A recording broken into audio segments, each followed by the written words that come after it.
page. Secretary, checklist, please. Checklist. Valid PhilJIPS registration certificate. Certificate of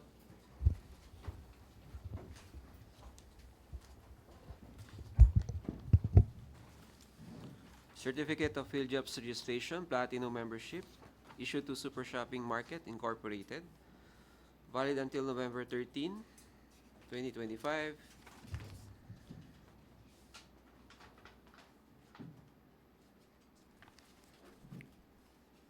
Mayor's permit valid, tax clearance also valid, and the updated audited financial statement also valid. All 3 pages submitted.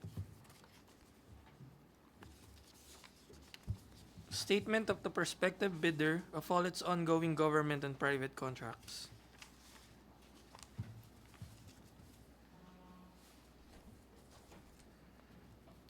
Statement of all ongoing government and private contracts, signed, submitted.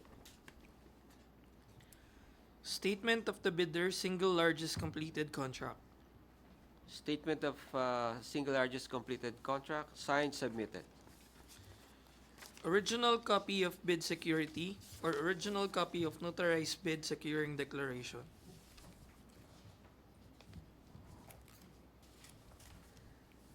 Bid security in the form of bid securing declaration, signed and authorized, submitted.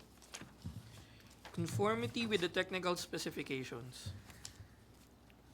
Conformity with the technical specifications table with compliance statement, signed, submitted.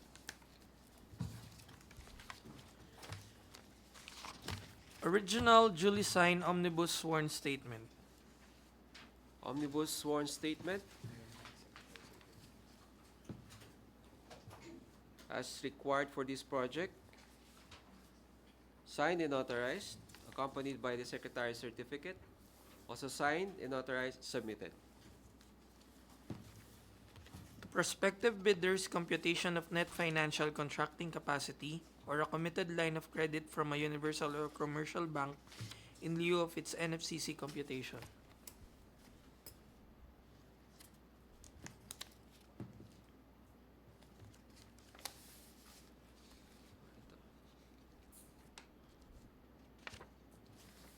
Computed NFCC, signed, submitted. If applicable, a duly signed joint venture agreement. Not applicable. That's it for the technical component, Mr. Chair. With that, Mr. Chair, the submitted technical eligibility component of SM Super Shopping Market Incorporated is initially rated as passed. We'll proceed with the opening of the financial Please component. proceed.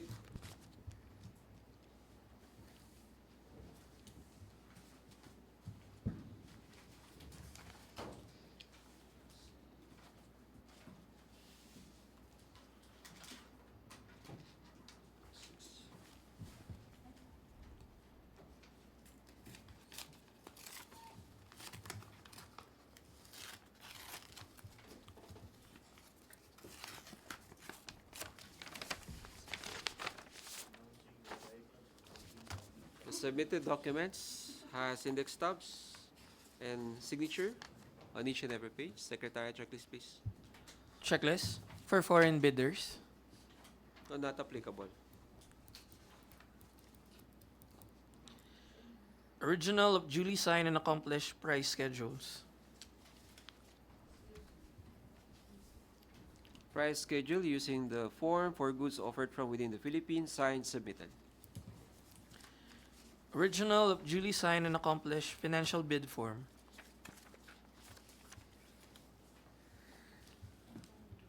Financial bid form, duly signed and accomplished. And the financial bid is in the amount of 3,629,895 pesos and 60 centavos with no discount. Once again, the financial bid is in the amount of 3,629,895 pesos and 60 centavos. Below the ABC. The ABC of the project is 3,670,130 pesos. And with that, Mr. Chair, The technical working group respectfully recommends the conduct of bid evaluation of the submitted bid proposal of the company. SM. SM Super Shopper Incorporated for the consideration of the committee.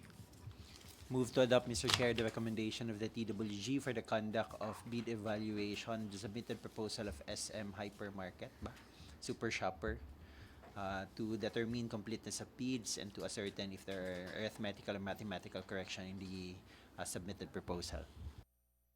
I second the motion, Mr. Chair. Motion is approved. Thank you, Mr. Chair.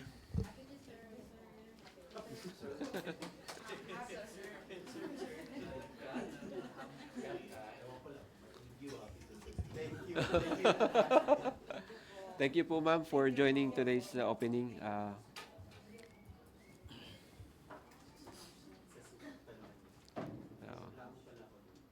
Ay,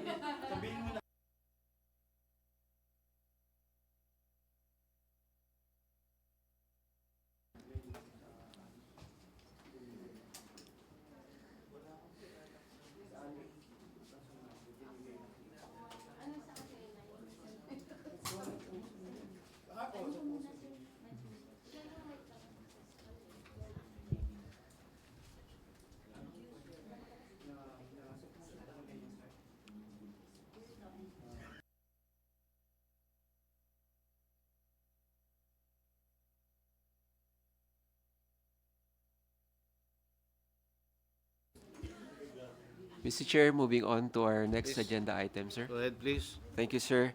Next is the pre-bid conference for the project upgrade of existing archive system and maintenance of Aviation Record Management Division database under bid number 2407409 Bravo, a rebid project. May we request the end user to have the presentation? Thank you. Also, Secretariat, kindly advise any available prospective bidders, whether online or in-person attendance.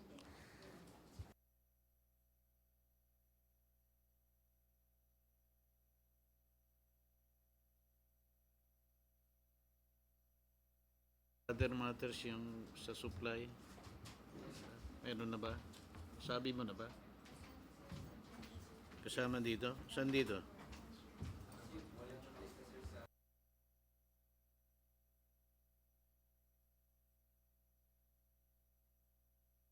Yan eh.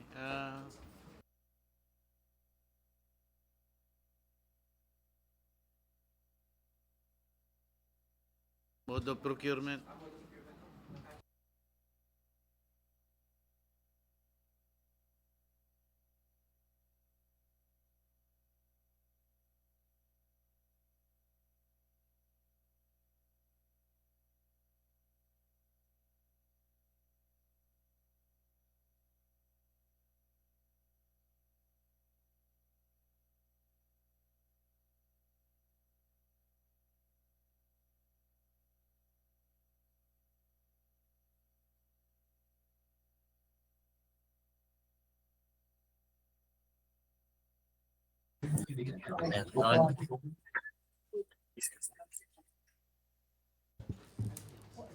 Good morning, everyone. Good morning po.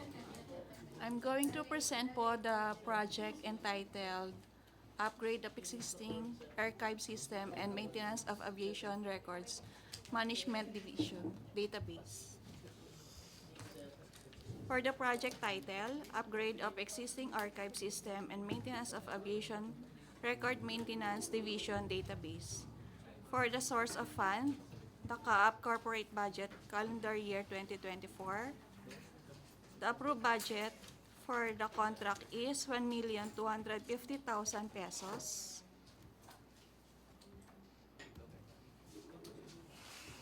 Uy, sir.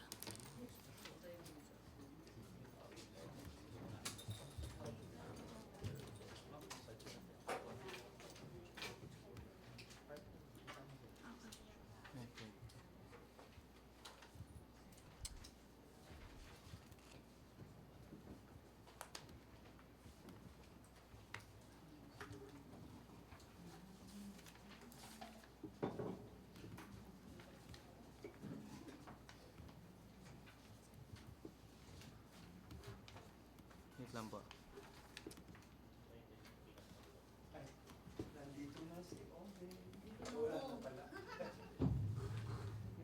Yan, para po nakapost.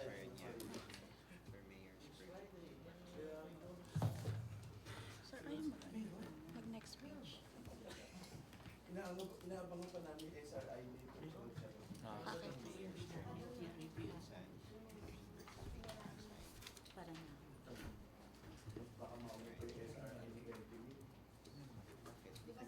For the delivery period, 90 calendar days upon receipt of the NTP, the applicable fee for the bidding documents is 5,000 exclusive of any and all taxes imposed by relevant government agencies. Shown your screen is the bid data sheet. As shown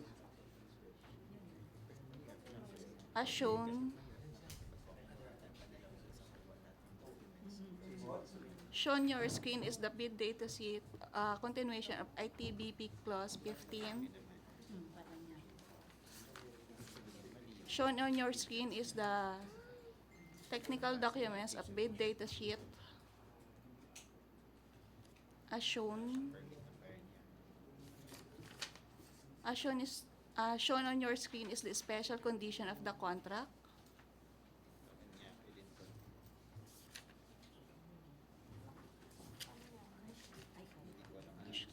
As shown.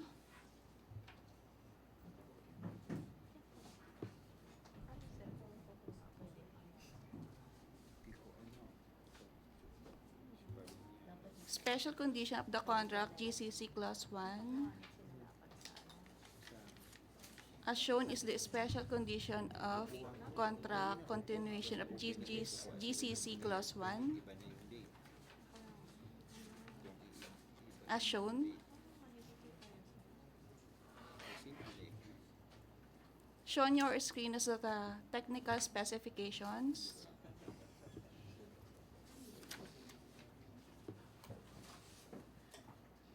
As shown.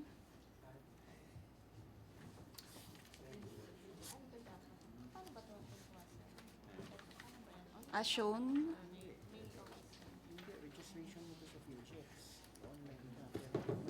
As shown.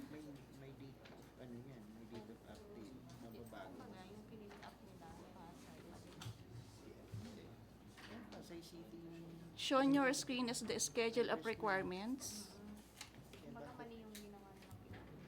Shown on your screen is the checklist of technical and financial documents.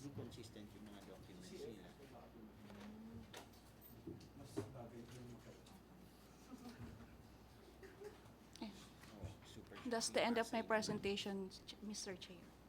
Thank you, ma'am. We are now opening the floor for any questions or clarifications from our prospective bidders. And by the way, I would like to invite our prospective bidders to type in their names and the company they represent to the chat box if you are attending online. And do we have any in-person attendance? None? Online lang? There is none as well online. Okay. So, well, anyway, Mr. Chair, this meeting is being recorded. So, should the respective bidder opted to have any queries about the project, we'd like to inform them through this recording that all clarifications or questions related to the requirements of the project may still be submitted in writing to this committee through the Secretariat 10 days before the submission and opening of bids. With that, Mr. Chair, we are formally closing the conference and proceed to the next agenda item. Please proceed.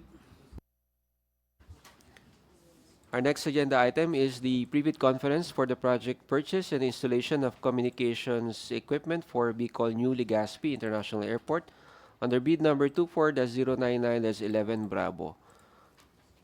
We have the end user to have... yes, Ma'am Rose?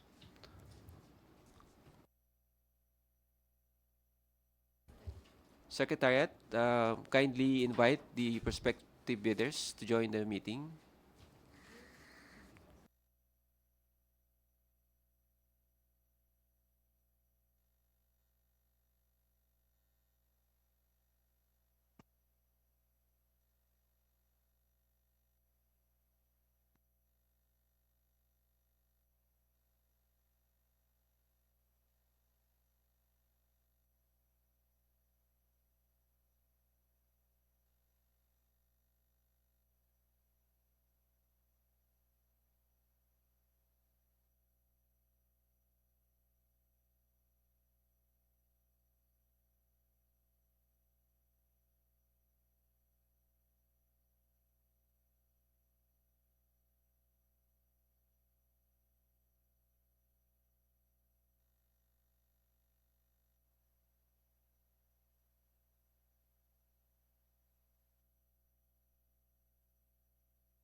Good morning to our prospective bidders for the project purchase installation of communication equipment for Bicol. May we kindly request po to type in your complete name and the company you are representing in the message box for record purposes. Thank you po.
For everyone's information po, we have three bidders present online from my BCB, Delca Vision Tech, and Questronics Corporation.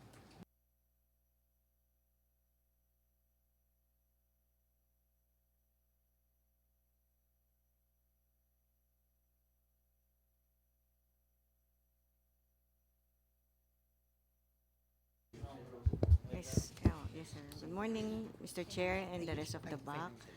We're presenting the bid for purchase and installation of communication equipment for Bicol New Legazpi International Airport under bid number 24-099-11.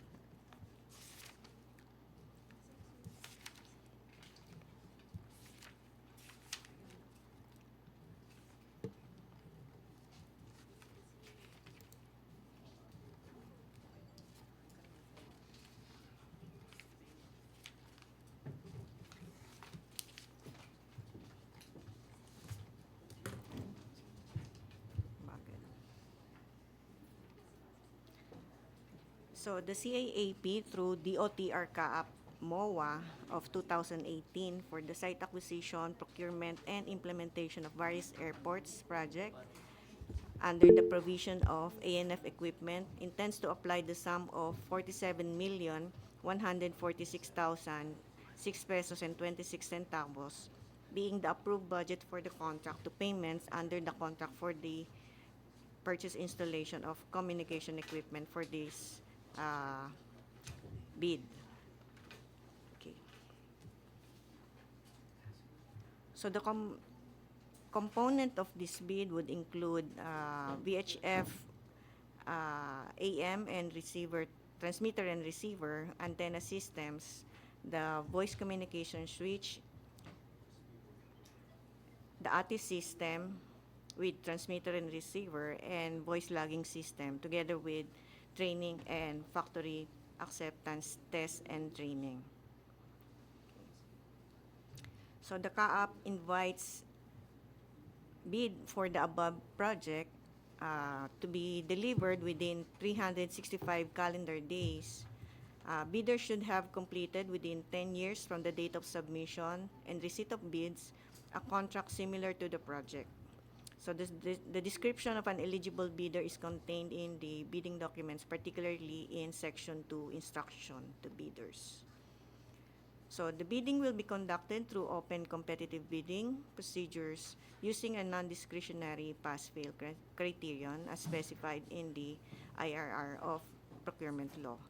So bidding is restricted to Filipino citizen, proprietor, partnership, or organization with at least 60% interest or outstanding capital stock belonging to citizens of the Philippines.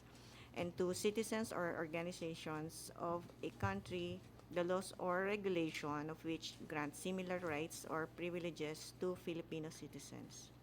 So prospective bidders may obtain further information from CAAP and inspect the bidding document at the address stated.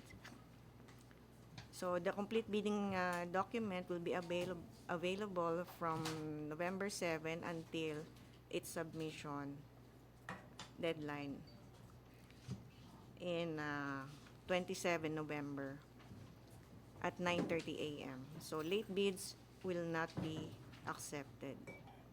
So CAAP will hold the pre-bid conference. So all bids must be accompanied by a bid security in the acceptable forms and in the amount stated in ITB Clause 14. Okay, so bid opening will be on 27 November and given at the given address below here at CAAP. So CAAP reserves the right to reject any and all bids, declare failure of bidding, or not award the contract at any time prior to contract award in accordance with Section 35.6 and 41 of 2016 of the IRR, and without thereby incurring any liability to the affected bidder or bidders. Okay. So upon payment of the bidding document, bidders must provide their respective email addresses to the BAC Secretariat. All communication, including but not limited to notices, resolution, and replies, among others, will be sent to the email address provided by the bidders. So the date when such email was sent shall be considered the date of receipt of the bidders for purposes of complying with the requirements of 9184. So bidders must also check the PhilJEP's website, CAAP website, and BAC Secretariat for any bid bulletins and announcement relating to the bid. So for further information, you can inquire with Mr. Leandro Verquez, the head BAC Secretariat at the third floor of Supply Procurement Building with this shown contact.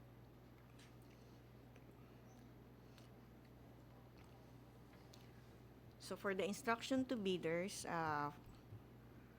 this is as is. No, there's not much information on, except for the GOP through the source funding is indicated as 47,146,006 pesos and 26 centavos. So this will be sourced from the DOTR budget.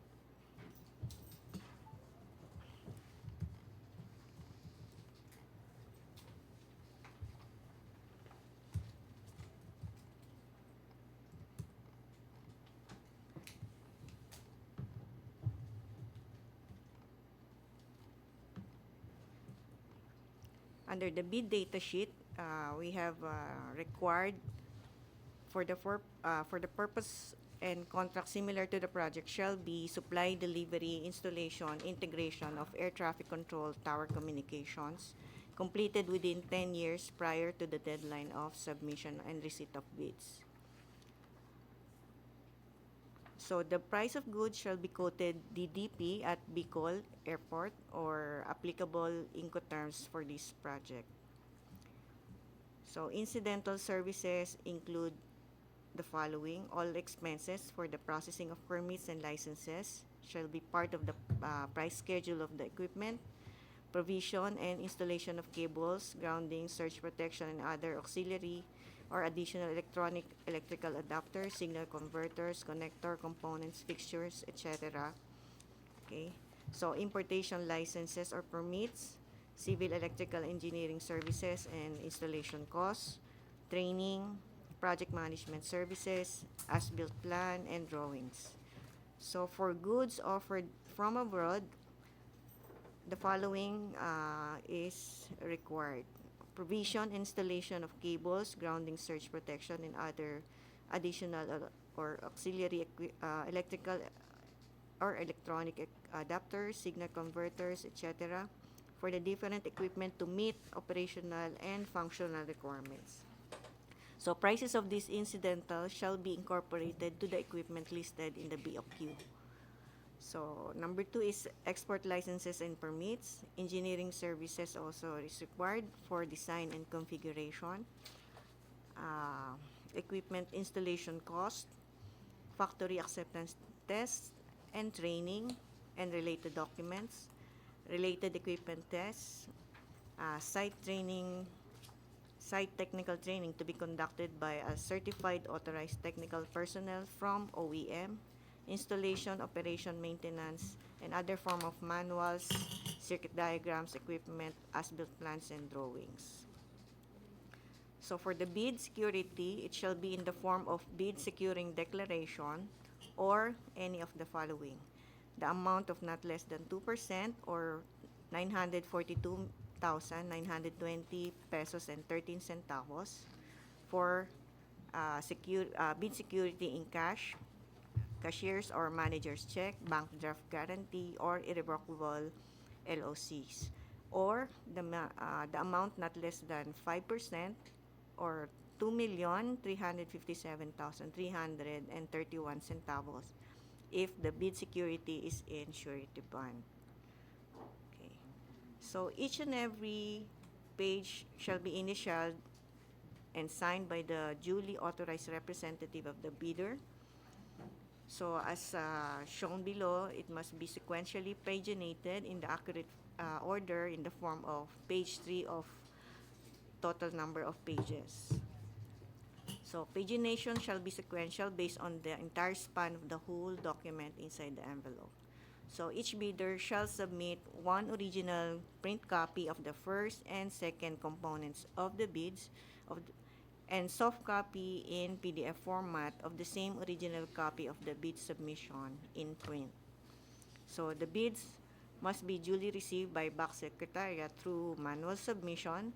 So the address for the submission is shown. Partial bid is not allowed. The goods are grouped in a single lot, and the lot shall not be divided into sublots for the purpose of bidding, evaluation, and contract award. So all designs or plans shall be signed by the professional electronics engineer as mandated by RA 9292 and the bidder or its authorized representative. So contractor shall be responsible for securing all necessary permits. That includes electrical, civil, permit to import, NTC permits, security pass, and other local permits for respective offices that may be necessary for the installation of the equipment at the site. So the cost of acquiring such permit, including its processing, shall be borne by the contractor. So additional contract document includes certification under oath attesting that the company have no pending case or cases against the government, in addition to eligibility requirements for bidders as prescribed under 2016 IRR. Number 2 is legal clearance to be issued by CAAP Enforcement and Legal Service with respect to non-pendency of any cases of prospective bidders against the authority. So for the special conditions of the contract,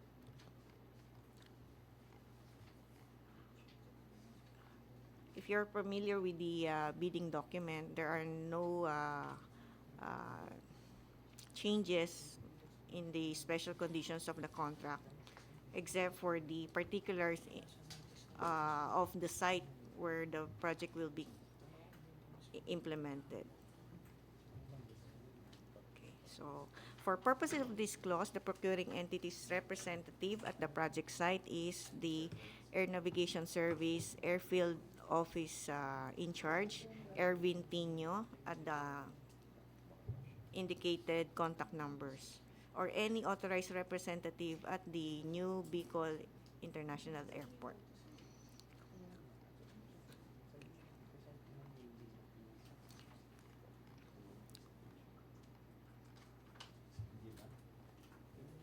So this is a turnkey project. Payment will be made after issuance of project completion certification of CAAP. So for the inspection and tests that will be conducted are factory acceptance tests, periodic inspections test at the site, and site acceptance test. So procuring entity or its representative shall have the right to inspect or test the goods to confirm their conformity to the contract specification. So inspection to be conducted will cover but not be limited to the following: verification inspection of design radio coverage test and conformity to contract specification for communication system, verification inspection of available channels design and conformity to contract specification for VLS, verification inspection of available channel design and conformity to contract specification for IP-based VCSN consoles. Lastly, the configuration requirements for continuous operation. So the schedule of requirements include 10 sets of VHF transmitter, 50 watts, 10 sets of VHF receiver, IP base, both IP base, the antenna system with the following quantities indicated in the table for the multicoupler, combiner, the antenna, and the bracket system, including the groundings. Okay. So for voice communication, this is one lot with 4 positions containing 4 touch input devices. So for the automatic terminal information service system, this includes one lot of 50-watt transmitter and a receiver system with the ATIX system software. Finally, the voice logging system, one lot with 16 channels. This is an IP-based redundant system. Okay, and training and FAT, or factory acceptance testing and training.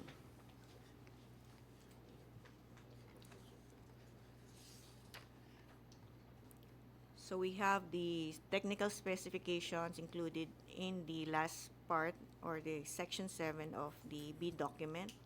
So we have the general requirements,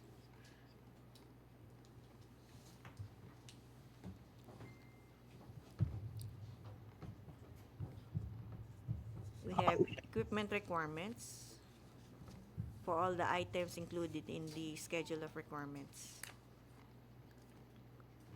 and the training, quality, and other services included in the bid.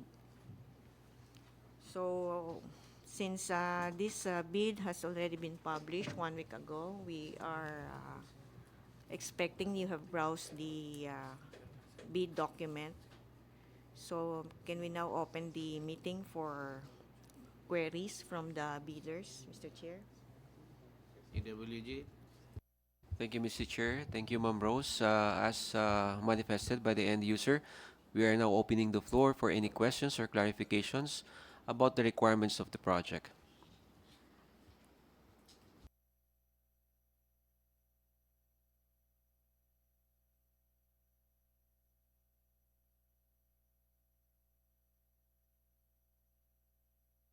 Again, to our prospective bidders, you are invited to raise your questions or clarifications.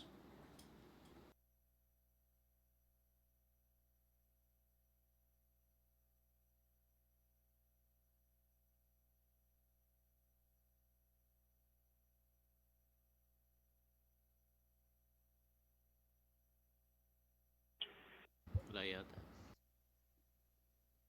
We assume you don't have any questions, but then again, you're still allowed to submit all your questions or clarifications up to 10 days before the scheduled submission and opening of bids. And that would, Mr. Chair, would like to formally close the conference for the project. Okay. May motion ba yan? Wala, no? Thank you. Let's proceed to the next. Thank you, Item. prospective bidders, for joining the pre-bid conference. You can now be excused unless you intend to join the pre-bid conference for the next project. You can stay in the meeting room. Mr. Chair, moving on to our next agenda item, which is the pre-bid conference also for an ANS project for the supply and delivery of rubber splicing tape and PVC electrical tape for various airports. A rebid project under bid number 24068-09 Bravo. We have Engineer Calio to present the presentation.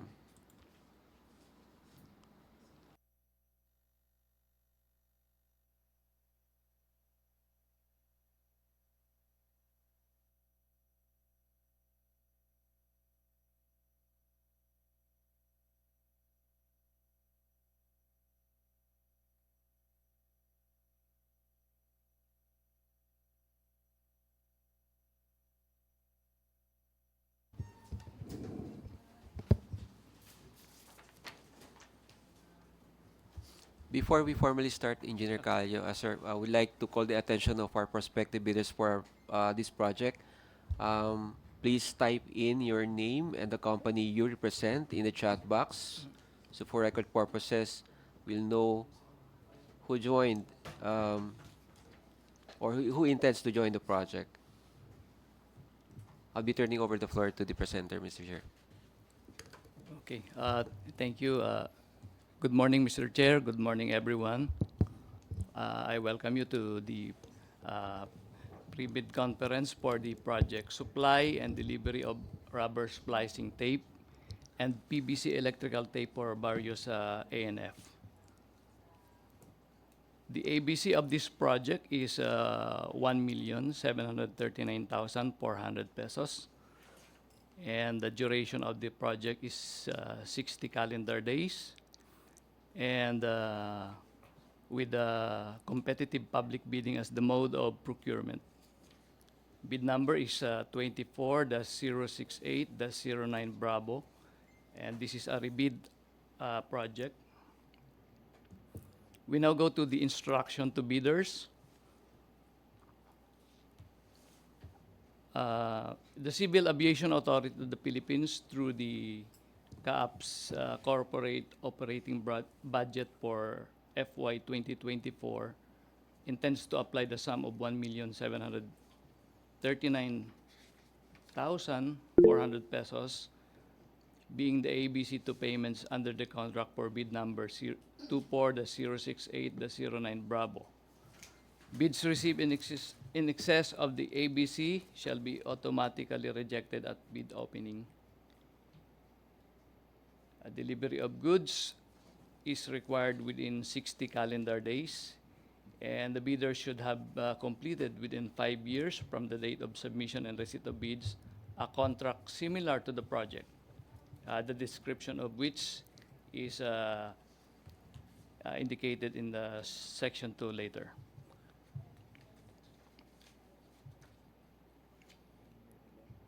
Number 4, prospective bidders may obtain further information from BAC Secretariat at CAAP, Mia Road, Pasay City, and inspect the bidding documents at the address given below at the given time and dates. I will not go one by one through these customary provisions of the bidding documents, Mr. Chair. I'll just focus on the more significant ones.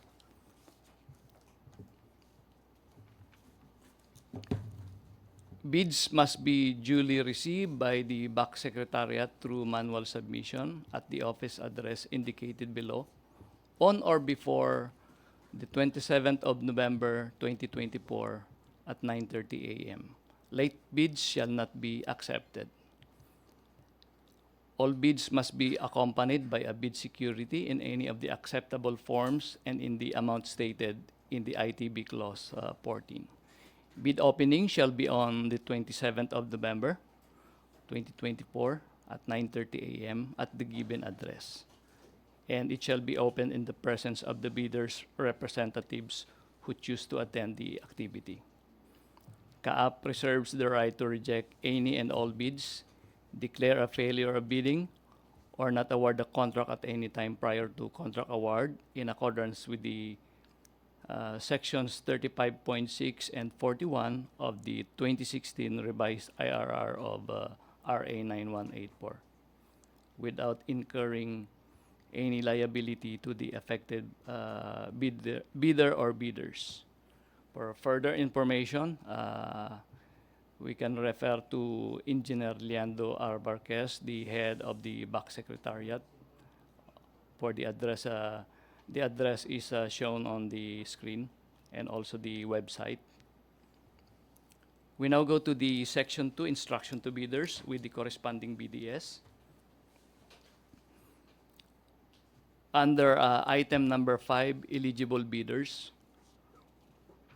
For the purpose of this project, the contracts similar to the project shall be supply and delivery of rubber splicing tape and or PVC electrical tape, and this should have been completed within 5 years prior to the deadline for the submission and receipt of bids.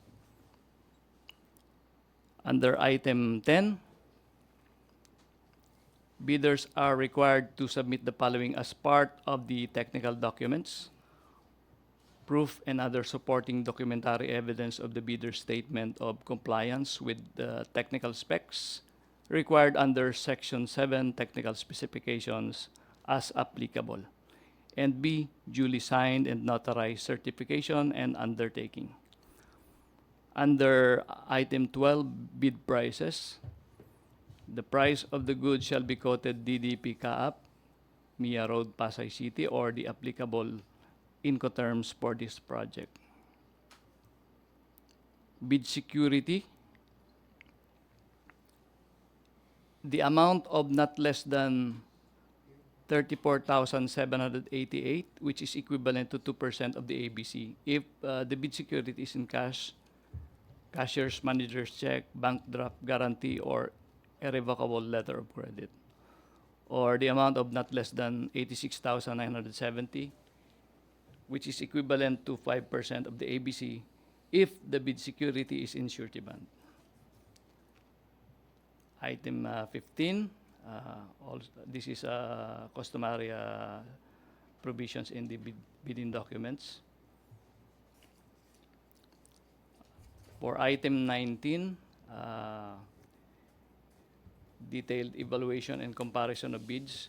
The project having several items shall be awarded as one lot, as stated in Section 6, Schedule of Requirements.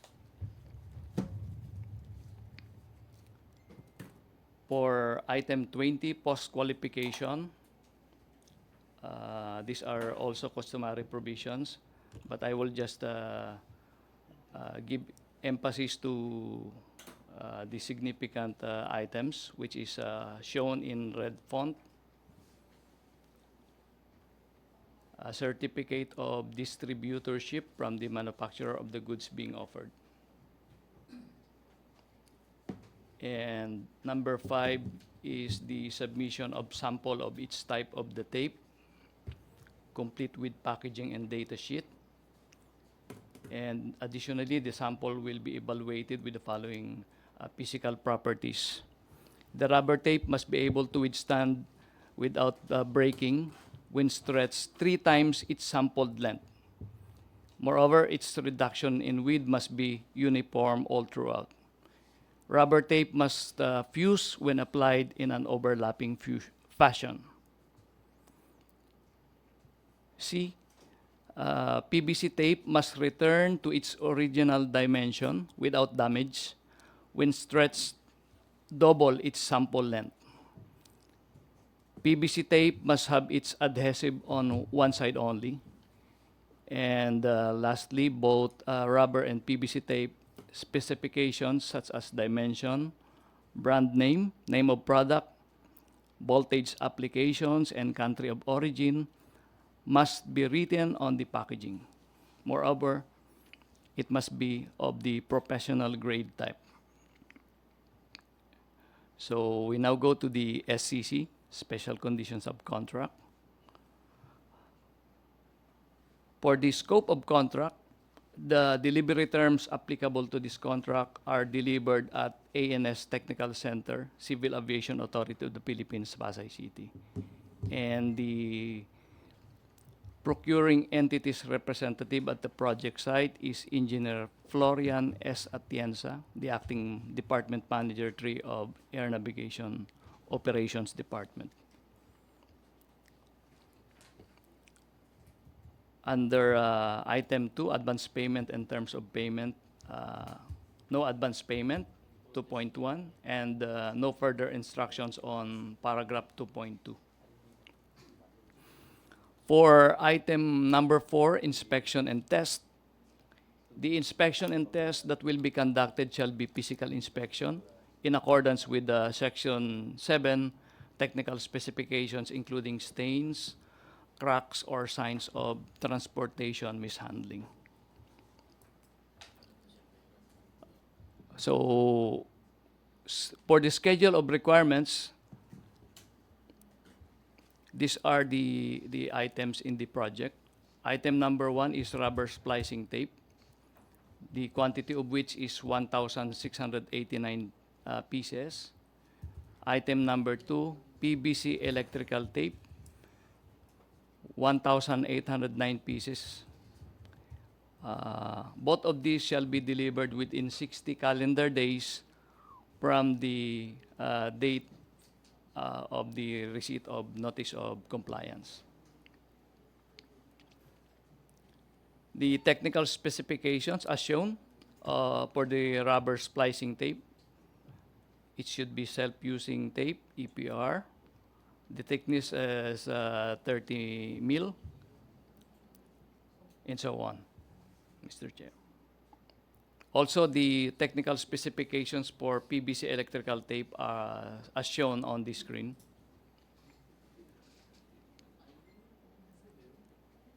And with that, my presentation is finished, Mr. Chair. We can now proceed with the discussions and clarifications. Thank you, Mr. Chair. We're now inviting our prospective bidders to raise their questions or clarifications about the requirements of the project.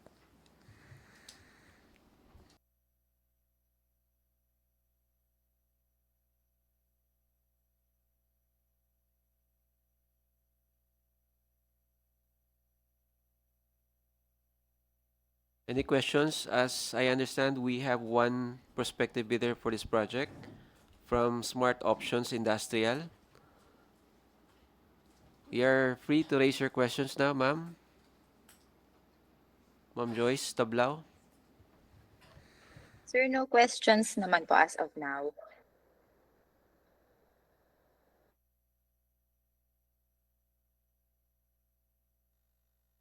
You can use the chat box, ma'am, if you're encountering technical difficulties with your microphone.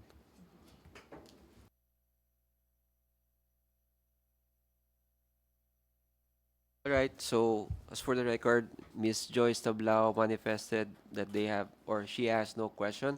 And should you have any future clarifications or questions about the requirements of the project, you're still allowed to do so. Make it sure po to have it in writing, submitted to the committee through the Secretariat 10 days before the submission and opening of bids. With that, Mr. Chair, we are formally concluding the pre-bid conference for this project and move on to our next agenda item. Thank you, Mr. Chair. Now, moving on to the last item in our agenda that we have left off, Mr. Chair, is the pre-bid conference for the project configuration and implementation of a 3-year subscription plan for a cloud enterprise resource planning solution for human resource, finance, and administrative operations of CAAP. Under bid number 24-100-11 Bravo. Secretariat, may we invite the prospective bidders to join us in the meeting? Saan siya uupo? Saan siya uupo?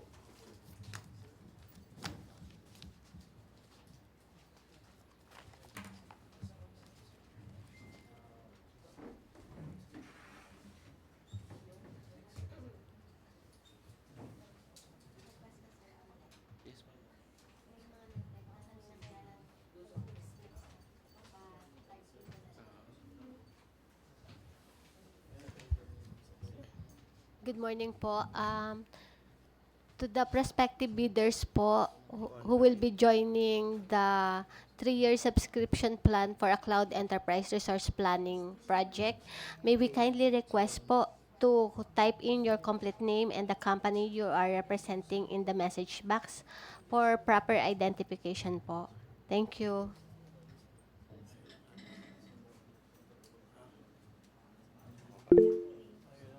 Teka kasi po, yan na lang. Medyo maliit, sorry.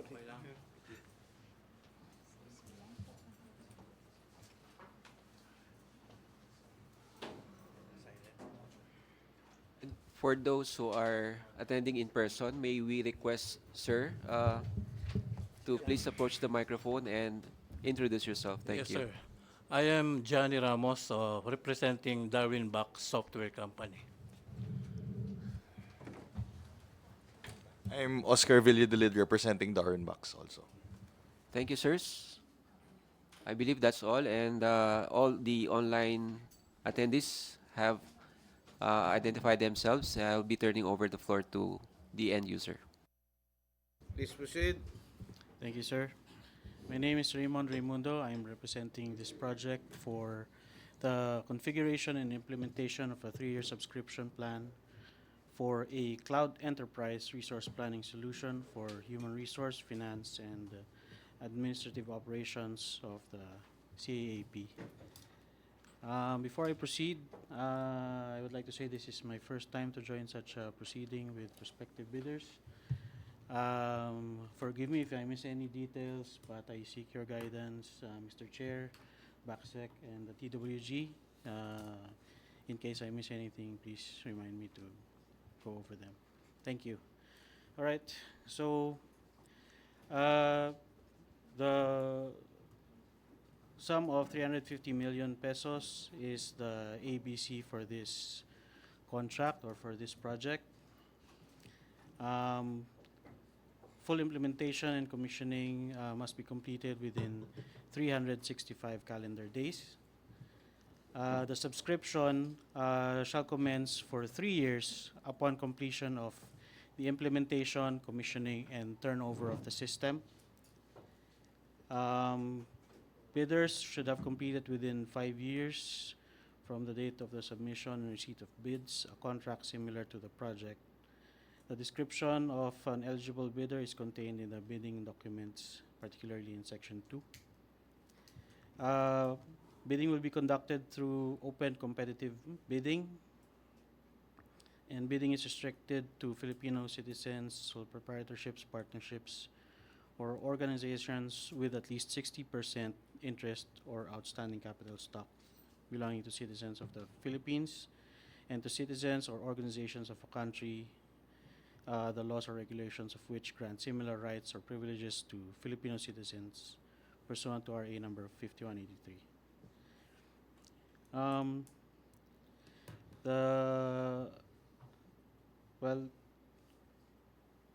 The bids must be duly received by the BAC Secretariat through manual submission at the address indicated below.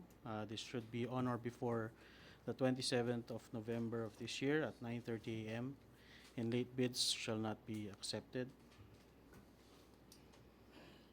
The CAAP also reserves the right to reject any and all bids, declare a failure of bidding, or not award the contract at any time prior to contract award in accordance with sections 35.6 and 41 of the 2016 revised IRR of RA number 9184. Right. Upon payment of the bid documents, the bidders must provide their respective email addresses to the BAC Secretariat. All communications, including but not limited to notices, resolutions, and replies, among others, will be sent to the email address provided by the bidders. The date when such email was sent shall be considered the date of receipt of the bidders for the purposes of complying with the requirements under RA 9184. For more information, please refer to the head of the BAC Secretariat, Engineer Leandro Varquez, at this address and contact information. Website is also indicated below to download the bid documents. Okay, let's proceed with the bid data sheet. For this purpose, contracts similar to the project shall be configuration and implementation of a cloud enterprise resource planning of a financial management system and an HR information system that has been implemented in a Philippine government entity. The bidder must have completed a single largest completed contract similar to the contract to be bid, whose value must be at least equivalent to 50% of the ABC, or that the bidder should have completed at least 2 similar contracts and the aggregate contract amounts should be equivalent to at least 50% of the ABC. And the largest of these similar contracts must be equivalent to at least half of the 50% of the ABC. Bidders are required to submit the following as part of the technical documents: proof and other supporting documentary evidence of the bidder's statement of compliance with tech specifications, and this must be signed and duly notarized certification and undertaking for the project. Bid security shall be in the form of a bid security declaration or any of the following forms and amounts as indicated below. So that is the amount of not less than 7 million pesos, which is equivalent to 2% of the ABC if bid security is in cash, cashier's or manager's check, bank draft guarantee, or irrevocable letter of credit, or the amount of not less than 17.5 million pesos, which is equivalent to 5% of the ABC if bid security is in surety bond. Partial bid is not allowed. We are looking at just one bid for all of the components on this project. And I will not go through all the other appropriate documents as shown. Okay, and moving forward, these are the technical specifications or the requirements for this project. In a nutshell, it must be a subscription and it must be in a form of a public cloud. The detailed specifications are listed in the terms of reference. It's a very long list, very detailed, so I will not go through all of them. I assume the prospective bidders have gone through the requirements.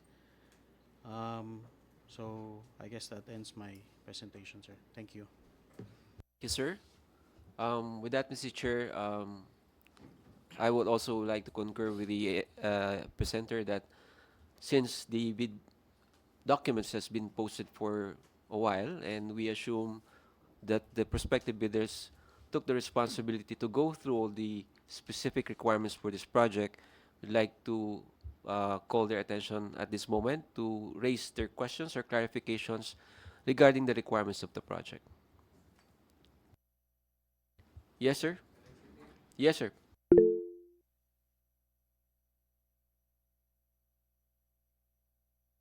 Sir Johnny, can you use your mic, please? I'm Johnny Ramos of Darwin Bucks. ITB Clause 5.3.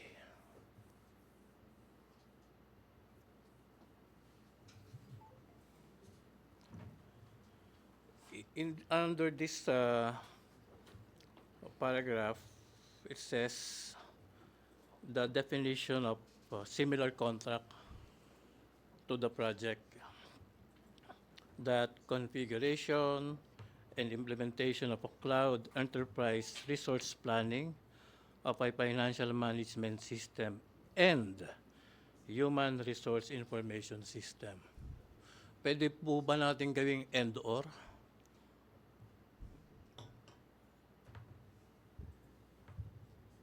Because I understand this used to be two different projects na pinagsama. So, to us, vendors, when you say and, dapat yung kontrata is really APIM and HR. Very seldom pong may ganon or probably wala. No, but we do have contracts pertaining to financial management system and another contracts pertaining to human resource information system. So the appeal is, can this be treated as and/or? In terms of how we want to secure the contract, our preference is to have just one contract for both systems. I understand that this may be uh, not as prevalent as uh, it seems, but yes, Mr. Yeah. If I may address the query of our prospective bidder, uh, nothing is really final during the discussion within this conference meeting.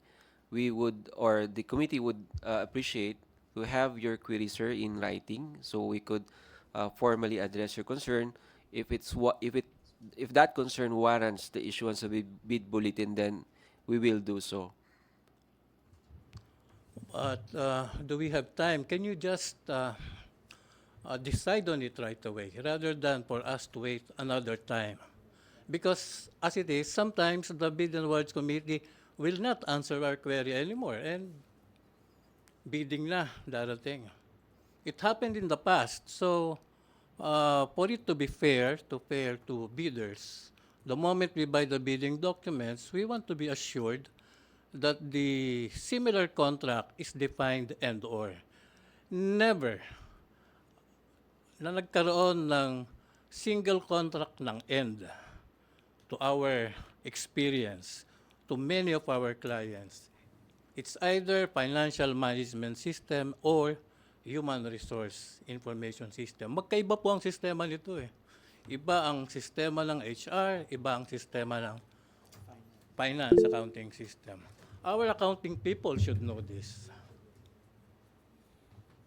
Mr. Chair, if I may, we appreciate the concern of, the inputs of our prospective bidder. Sir, right now, the HRMD as well as, the entire admin and finance service, which is the end user of this project, will try to look into your inputs, considering, the rationale that you have provided. And most probably, sir, we will be reverting to you, most probably in the bid bulletin, definitely, should we change the definition under single largest completed contract. Because right now, sir, we still have to also consider the inputs coming from other services, other offices under that service. So definitely we will be reverting back to you on this, and we will be providing clarification on this matter. If I may. Sa amin naman, kung gusto nyong mas maraming bidders na mas magaling siguro ihiwalay itong dalawang sistemang ito. After all, when we submit our bid, isang lote pa rin. Hindi naman namin tinatanggal yun eh. Ang gusto lang namin iklaro, itong definition na end. Legally, it means different to end or. And sa amin, parang you're limiting the number of players. Sayang. And we can offer a better deal for Civil Aviation Authority of the Philippines. We just don't know now why similar contract is defined end. Similar nga eh, hindi naman sinabing exact eh. Yes, as mentioned, sir, we appreciate your comments, and we will definitely look into that. But of course, we will need a little bit more time to discuss that with our stakeholders as well. And then, as mentioned, a bid bulletin will be published in case we make any changes to the documents. Thank you.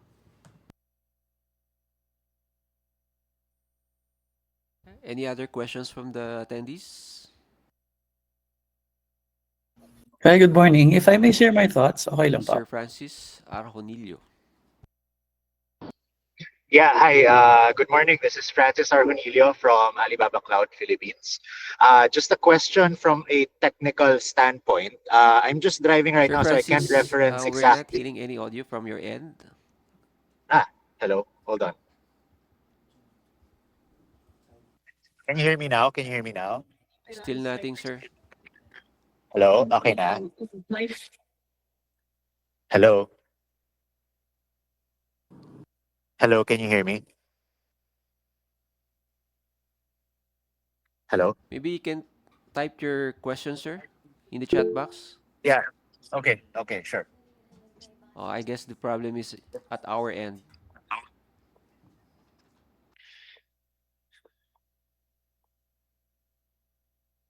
Can you try speaking now, sir? Hello, can you hear me Yeah, now? that's good. Thank you. There you go. Yeah, hi again. This is Francis Arjunilio from Alibaba Cloud. This is more on the technical side. Basically, I'm just driving right now, so I can't reference exactly which part of the bid document it's part of now. Pero it was mentioned multiple times that the request is there's a bit of a conflict, no? First of all, it's supposed to be cloud hosted subscription software as a service. And then there is a particular mention for HCI, which is, as a cloud service provider, we offer the server, we offer compute, networking, storage, security. What type of server is on the back end should no longer be of concern, whether we're using HCI or any type of server. So can you clarify that it's supposed to be?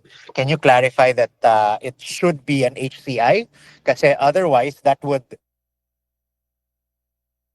typically or basically eliminate all the cloud service providers unless they would give you some form of private cloud, which again, it was also mentioned that it is a public cloud requirement. So yeah, I just wanted to seek some clarity on the HCI mention. Through the chair. Please proceed. Sir Francis, I'm Dennis. Yes, nakalagay naman po dun sa terms of reference, at least. So, at the minimum. So, dapat maging acceptable sa amin kung ano man yung equivalent ng HCI equivalent to HCI na ipoprovide po ng cloud service. So, better na siguro for evaluation or for consideration, ma-email po ninyo yung query, sir. Thank you.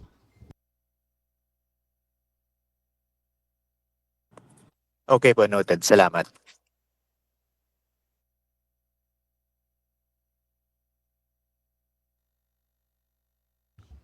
Any more questions from Sir Francis?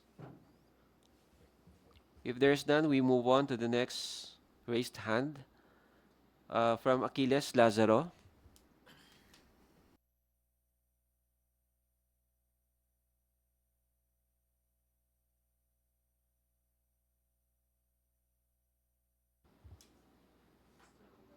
We'll move on to QNX Ruel na lang po.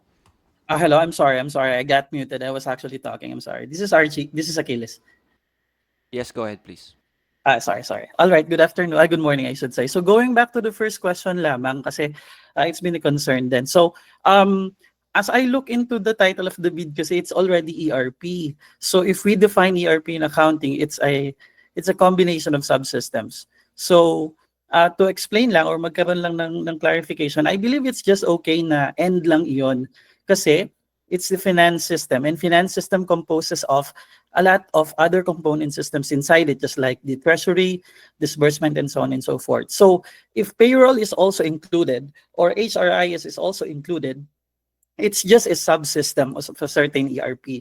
So I strongly believe that the end that you have actually put here could still be like a single a system only that could be offered.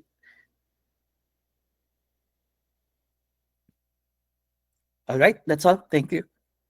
Thank you. I guess it's a clear manifestation from our prospective bidder to the one earlier raised before or at the opening of the floor for questions or clarifications. And I'm guessing that that's the only concern you have from your end. We'll be moving on to QNX, Roel. Oh, okay. So Good morning. maybe we can hold on for your question muna from QNX. allow the earlier prospective bidder to raise the question. Yeah, hi. Just to ano no, just to clarify again a second, more on the server, on the specs of the server. The specs provided that assumes one server or one virtual machine for both application and database for each environment. So there are different environments, no, prod, dev, UAT, etc. So the specifications, it says specifically four or five instances. So just clarifying that for prod, we're only the requirement is only for one virtual machine, where inside that virtual machine is where the application and the database, MySQL specifically, will reside. First question. Second question is, inside that server, inside that same VM, is 5,000 GB or 5 terabytes of block storage, not object storage. So block storage meaning naka-attach sa server yung storage na yon. The reason why I'm asking is because 5,000 GB, number one, is a lot. Kung ganun kalaki database nyo, that would be that's fine. But if it's going to store like objects like files, PDFs, images, videos, etc., then a more cost-effective solution would be to put it onto object storage, which will be cheaper. So there.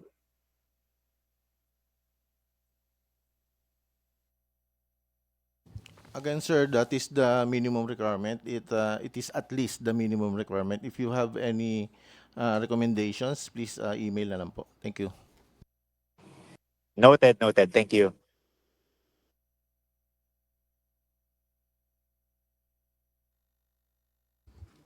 Now we move on to QNX. We have that was holding Yeah, their question. Yes.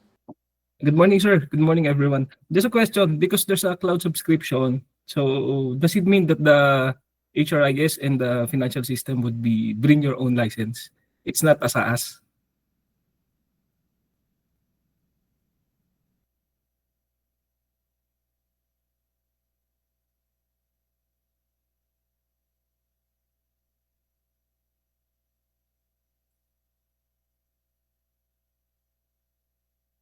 Hello, am I audible? Sir, yes, sir. We're a bit Thank of you, sir. Okay. having a brief discussion from our end lang po. Okay, Can, sir. hello, sir. Can you hear me? Can you Yes, please sir. Can you please repeat the question? Because there's two types of cloud subscription, but I think it's clearly stated that there's a separate cloud subscription, then there's a subscription contract for the licenses of ERP and HRIS. So does it mean that this would be hosted via separate cloud and not a software as a service? Because when we talk of a subscription, software as a service, so you could define those specs that's needed to run based on the requirement. And the other one is we will put a separate license for the ERP and HRIS, then it will be hosted on a separate cloud. Sir, the intention is it is a holistic approach ano. Nakabundle po yung sa buong project, nakabundle yung lisensya, lahat ng licenses ng software, ng license to use ng application, the database, and the subscription nung cloud services. Okay, Yun ang sir. intention po. Okay. Copy, sir. Thank you for clarification. No more question. Thank you. Thank you. QNX. Moving on to the next on the queue from Francis. I believe we gave the floor earlier to Francis. Let's allow naman the Miss Jen V. Marie Binayog. Hello, good morning. Yes, ma'am. Go ahead. Okay. We have question for regarding page 112 of the bidding documents. It states so under letter C that the bidder must provide a copy of the contract or purchase order from a client along with proof of successful implementation and continuous usage of a DRR BIR accredited accounting system in the government agencies. So, however, po, since most government agencies are generally exempt from BIR tax filing requirement, would it be more appropriate for this requirement to apply to private companies?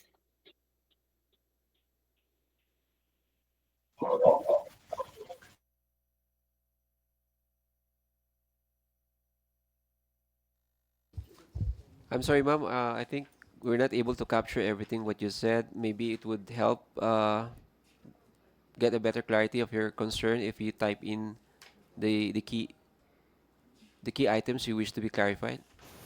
Okay, sir. I just typed it here na po sa chat.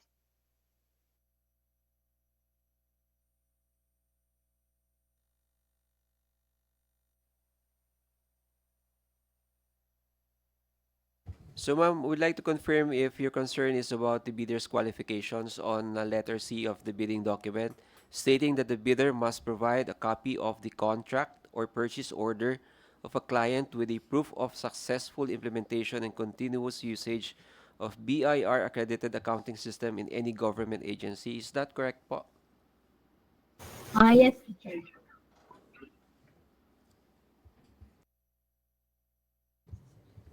I understand that not perhaps not all government agencies are exempt uh, from taxes. I understand that this CAS requirement is required by the BIR in case you are going to use a system in your uh, accounting tasks or accounting requirements. So what we want to also is at least for the bidder to have a similar experience of providing the same service or a similar service that is also BIR accredited as required by, of course, the BIR. Okay, then, teacher. Thank you so much.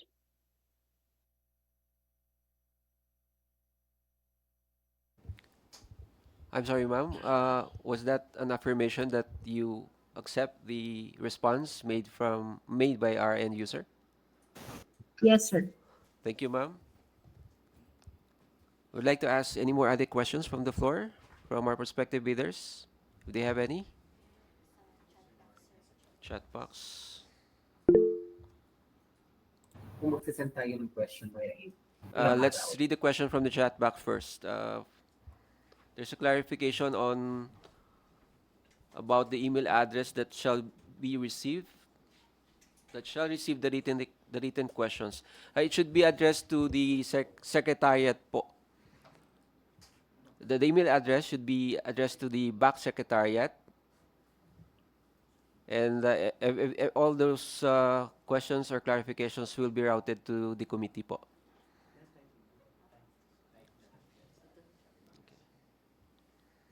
Ano yun?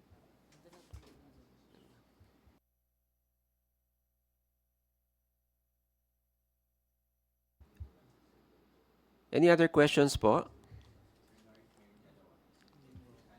Okay, there's a queue. Opening the queue from Sydney Salonga po.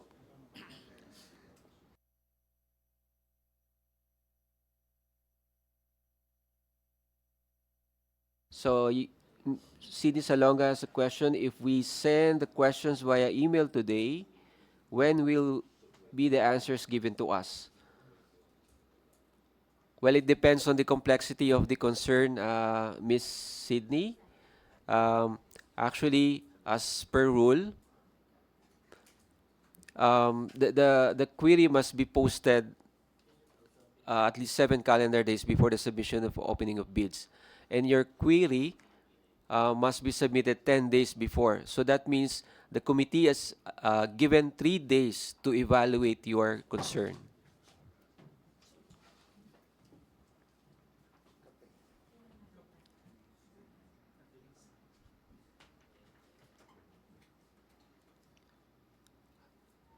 I hope that satisfies your query from Sydney Salonga. Then moving on to the next person in queue, a follow-up question. So can we also ask for an extension of the opening of the bid? For that concern, may we request to have that in writing addressed to the committee through the secretariat. You can send your letter, formal letter of request to that email address um, shown in the chat box. Okay, so next in queue is Miko Viola. Hi, good morning. So this is Miko from Alibaba Cloud Philippines. So just a clarification in terms of technical requirements. So it is mentioned here for your database requirement that you needed auto scaling feature. Just want to clarify what part or I mean, is it the compute or just the storage are you referring to in terms of auto scaling feature?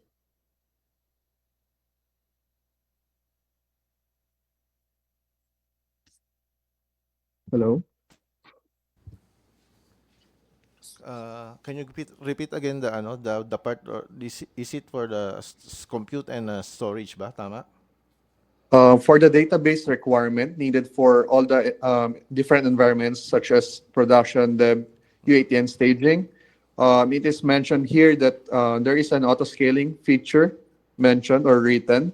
So I just want to clarify if it's, are you referring to the compute auto-scaling or scaling out of the whole instance? Or is it just referring to the storage auto-scaling? The whole, sir. Both the compute and the storage, sir. Okay, thank you. If there is no more question from your answer, we'll be moving on to the next person in queue from Lester Burak. Hi sir, good morning po. This is Lester po from H2 Corporation. So my question is coming from the requirement for, am I audible po before I proceed with my question? Yes, you are, sir. Please proceed. Okay. Sir, related to mobile application requirements, when you're referring to mobile application, do you mean a web-based responsive application accessible via uh, browser or a mobile application that must be downloaded and installed on mobile devices and tablets?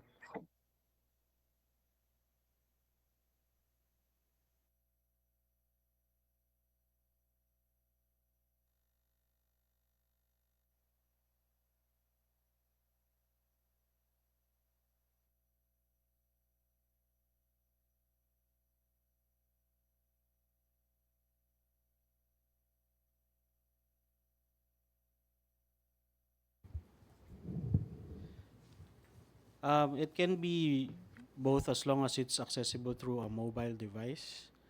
Um, Whatever, a cleaner or better looking interface or easier to use interface solution would be acceptable.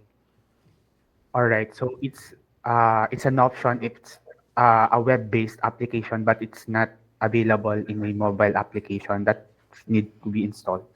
Noted on that, sir. Thank you.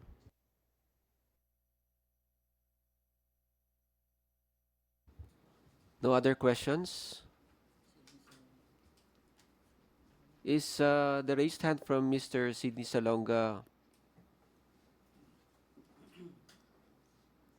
I guess it's a manifestation to raise a question. Please do go ahead, sir.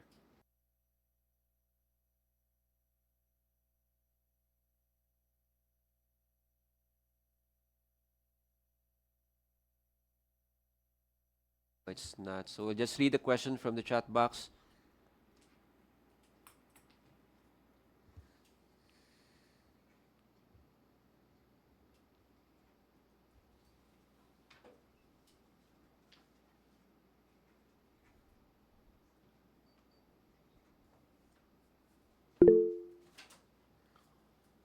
I guess there's no question from the chat box, so we'll take the cue from Maria Teresa. Go ahead, please. Good morning. Can you hear me, sir? Yes, ma'am, go ahead. All right. Regarding the SLCC requirement, aside from the ITB and the bid data sheet, it also has on page 203, 204 for bidders qualifications. The definition of the single largest completed contract is different. It says here that similar should be information system or information technology such as the development of software application or computerized program, the implementation of such software solution and provision of IT technical application support and or upgrade or maintenance of IS/IT resources, as well as the number of years. On the ITB, it says 5 years. On BDS, it's 10 years. And for the bidder's qualification, no mention. Thank you. Ma'am, in the interest of time po, we'd like to request from your end to have those concerns in writing po addressed to the committee through the secretariat for us to uh, also evaluate if that would merit any issuance of the bid bulletin. This is in alignment to the earlier previously or the previously raised concern as well in the same topic or area. I have another question and clarification. Yes, ma'am. Okay. On page 205, under post-qualification requirements, it mentions that we have to accomplish and submit the compliance matrix form provided as Annex A. I would like to clarify kung na-attach po ba yung matrix mentioned as Annex A? Because yung Annex A po natin pertains to mga forms on the eligibility documents.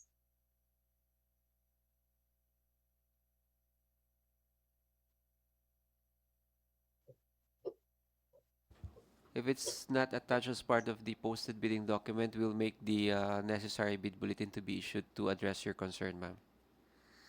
All right, thank you. That would be it. Thank you, ma'am. I guess that's all. Or is that a question or manifestation from Isabella? Question po, sir. Yes, ma'am, go ahead. Sir, would it be okay if some minor features po are still going to be developed po during po the implementation? Yes, that is fine. Okay po. Thank you, sir.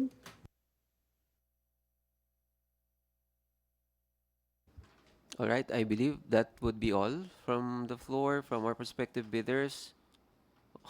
Umabol pa.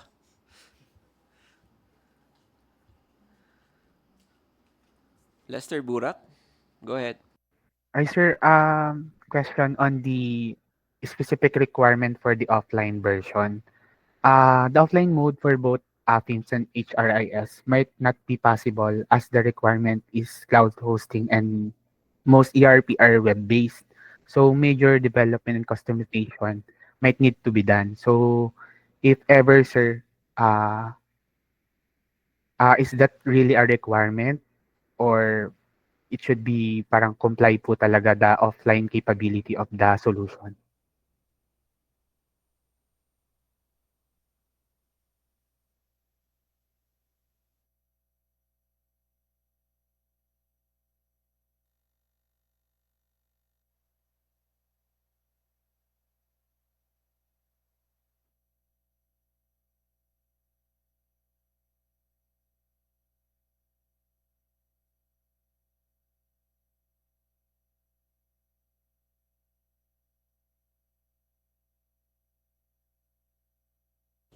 Yeah. Can you just email your question and we will answer appropriately. Thank you.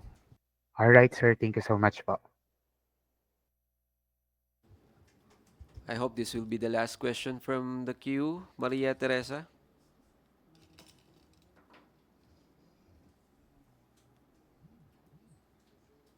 calling the attention of Miss Maria Teresa.